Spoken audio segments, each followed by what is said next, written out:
Pregnant सास। जमाना कितना भी बदल जाए, इतना भी नहीं कि बहू घर आए और सास गर्भवती दिख जाए। देखो मीरा, माँ का पूरा ख्याल रखना है, उनसे अब काम नहीं होता है। क्यों, क्या हो गया है? तुम्हारी माँ तो हट्टी कट्टी दिख रही है, पूरी शादी में घोड़ी की तरह नाची है, अब क्यों काम नहीं होता उनसे? वो माँ प्रेग्नेंट है ना, बच्चा होने वाला है, मैं कभी भी भाई बन जाऊंगा इस साल के अंत तक। क्या बोल रहे हो? वो सर पर हाथ रखकर बैठ जाती है। यार पहले क्यों नहीं बताया? कैसा मजाक है ये? झूठ बोल रहे हो ना? हाँ, झूठ बोल रहे हो ना? तभी ससुर की आवाज आती है। बहू पानी गर्म कर दे, तेरी सास को दवाई देनी है। समय पर दवाई ना दी तो परेशानी हो जाएगी। और हाँ, जरा काजू पीस कर दूध में मिलाकर ले आना, तेरी सास खुद से तो अपनी संभाल करेगी नहीं। हे भगवान, ये मैं क्या सुन रही हूँ? ये ससुर जी को क्या हो गया है? मैं क्या सोच कर आई थी? हाय रे, मैं तो किसी को मुंह भी नहीं दिखा पाऊंगी। अब ये रोना धोना बाद में करना, पहले गर्म पानी कर दो, माँ को दवाई देनी होगी।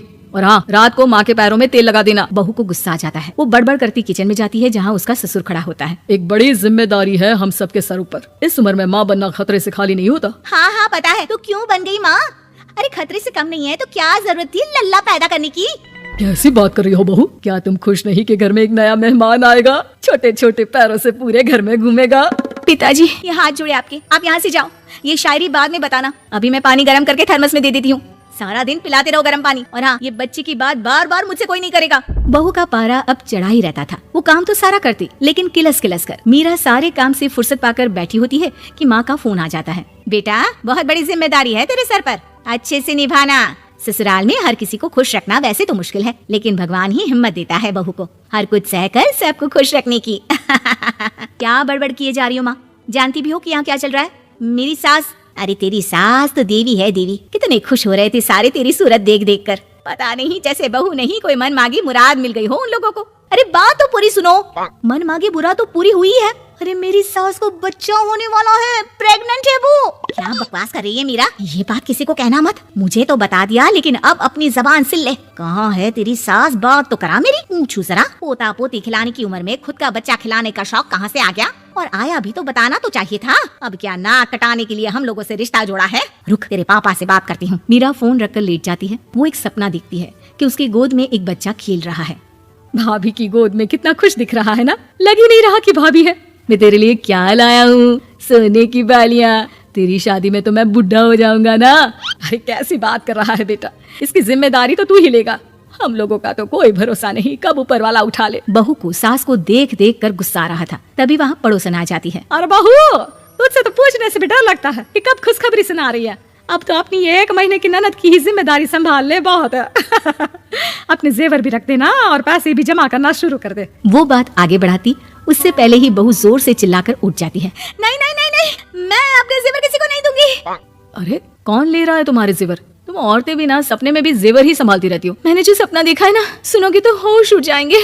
अच्छा, तुम अपना सपना बाद में बताना, पहले मेरा सुनो। कल मैंने इतना अच्छा सपना देखा, इतना अच्छा सपना देखा कि अगर वो पूरा हो जाता है ना तो मैं तुम्हारे लिए रानी हार बनवा दूंगा।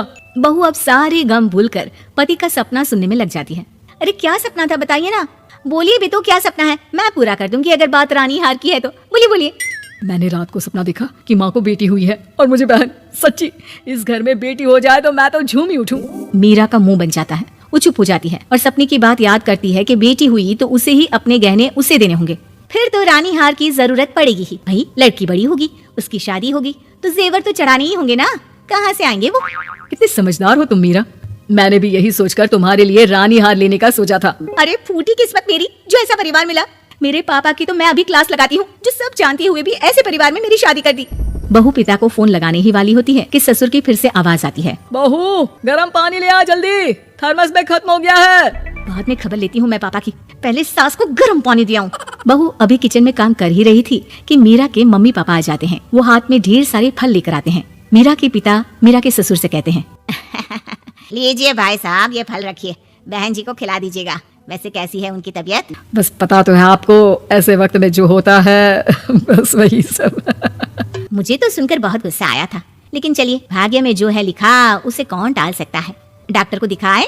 हाँ हाँ, बस डॉक्टर आने ही वाला है। अच्छा हुआ आप लोग भी आ गए। उतने में एक सुंदर सी लेडी डॉक्टर आती है। पेशेंट कौन है आप? अरे नहीं जी, मैं तो बहू हूँ इस घर की। मैं तो अभी सोच भी नहीं सकती पोता या पोती के बारे में, अभी तो मेरी सास ही। अरे चुप हो जाना, देख तो ले, डॉक्टर है ये, किसी के भी सामने गुस्सा फोड़ देती है। डॉक्टर कमरे में जाती है और थोड़ी देर बाद बाहर आ जाती है। पीछे से सांस भी निकल आती है।